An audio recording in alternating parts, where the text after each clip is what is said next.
शहर का सरकारी अस्पताल रात के समय किसी और ही दुनिया में बदल जाता था। दिन की भागदौड़, शोर और भीड़ के बाद जब घड़ियां 2 बजाती तो गलियारों में मशीनों की धीमी आवाज, दवाइयों की गंध और थकी हुई रोशनियां रह जाती। उसी वक्त तीसरी मंजिल पर एक दुबली सी सफाई कर्मी औरत झाड़ू हाथ में लिए बिना किसी आवाज के चलती थी, जैसे उसकी परछाई ज्यादा भारी हो और उसके कदम हल्के, न कोई शिकायत, न किसी से जरूरत से ज्यादा बात।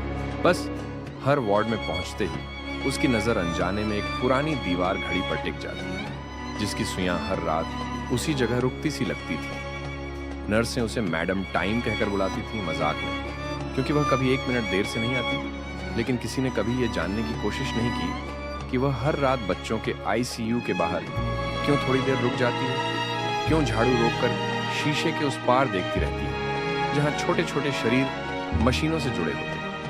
दरअसल 10 साल पहले उसी आईसीयू के उसी कमरे में उसका बेटा भर्ती था।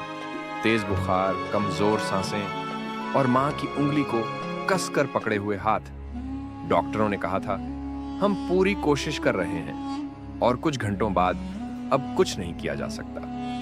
उस रात जब अस्पताल ने उसके बेटे को उससे छीन लिया, उसने उसी अस्पताल में सफाई की नौकरी पकड़ ली, क्योंकि कुछ माएं अपने बच्चों को खोने के बाद घर नहीं लौट पाती। वे वहीं रह जाती हैं जहां उनकी आखिरी सांसें गिरी थीं। सालों तक वह हर रात वही लोरी अपने मन में दोहराती रही जो कभी बेटे को सुलाने के लिए गाया करती थी, पर आवाज बाहर नहीं निकलती थी, क्योंकि उसके आंसू उसी दिन खत्म हो चुके थे। एक रात आईसीयू में भर्ती एक छोटा बच्चा अचानक रोने लगा। मां नीचे दवाइयां लेने गई थी, नर्सें इमरजेंसी में उलझी थी। रोने की आवाज गलियारे में गूंज रही थी और उस औरत के हाथ अपने आप रुक गए।